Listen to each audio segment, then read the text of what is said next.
আসসালামু আলাইকুম, Rahi and handcuff কিচেনে আপনাদের স্বাগত। আজ আমি বানাবো মাটন সিঙ্গারা, যেটা খেতে প্রচণ্ড দুর্দান্ত লাগে।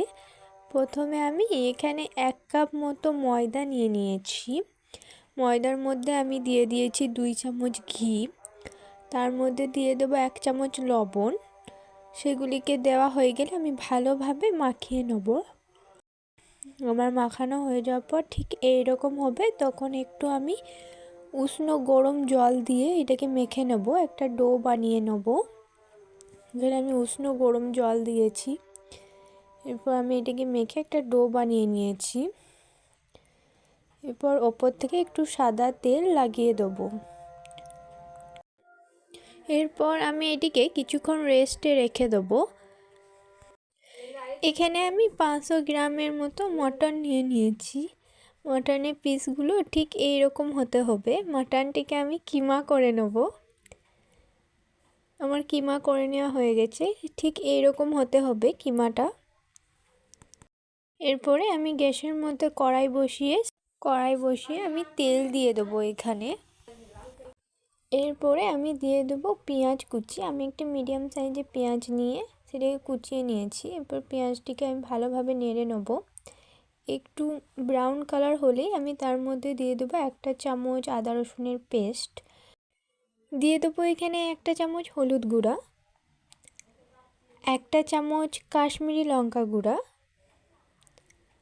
1 চামচ জিরা গুঁড়া, 1 চামচ লঙ্কার গুঁড়া। এরপর দিয়ে দেবো স্বাদ মতো লবণ। এরপর আমি মশলাগুলিকে ভালোভাবে কষিয়ে নেব। একটু অল্প জল দিয়ে সেটিকে ভালোভাবে কষে নিতে হবে। মশলা থেকে যখন তেল ছাড়বে তখনই বুঝে নিতে হবে মশলাটা আমার হয়ে গেছে। মশলাটি থেকে আমার তেল ছাড়তে লেগেছে। এরপর আমি মাটনটা দিয়ে দেবো এর মধ্যে। আমি মাটনটা দিয়ে দিচ্ছি। এরপর মাটনটিকে ভালোভাবে সেই মশলার মধ্যে মিশিয়ে নিতে হবে। আমি এটিকে মিশিয়ে নিচ্ছি।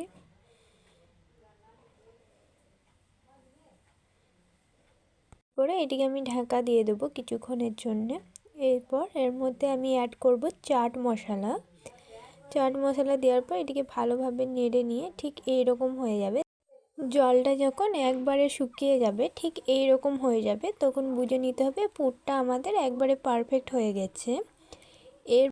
এরপরে আমি যে রেস্টে ডোটা রেখে দিয়েছিলাম সেটা দেখে অনেকটা সফট হয়ে গেছে। এরপর এইটিকে আমি লেচি করে কেটে নেব।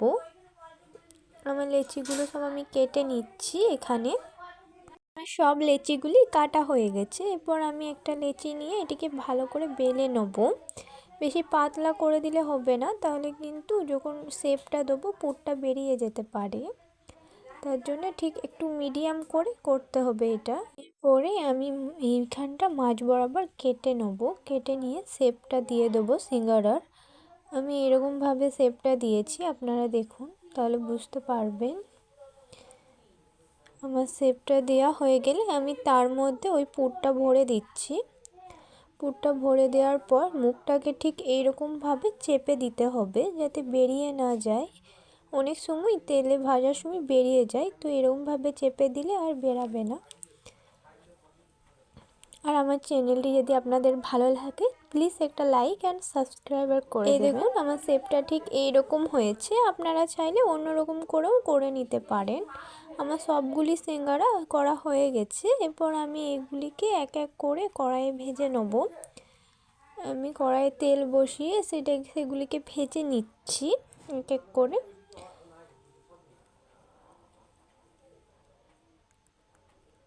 এরপরে এগুলিকে এক এক করে এরকমভাবে উল্টে দিতে হবে। যখন দেখবেন এটা একটা ব্রাউন কালার চলে এসেছে তখনই বুঝে নিতে হবে আমাদের সামোস সিঙ্গারাগুলি হয়ে গেছে।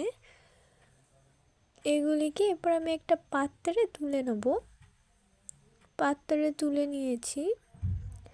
এবার দেখতেই পাচ্ছেন মাশাআল্লাহ আমার সিঙ্গারাগুলি কত সুন্দর হয়েছে। আমি আপনাদেরকে একটা ভেঙে দেখাচ্ছি। দেখুন কতটা লোভনীয় আর কতটা সুন্দর লাগছে। এটা খেতেও অনেকটা টেস্টি।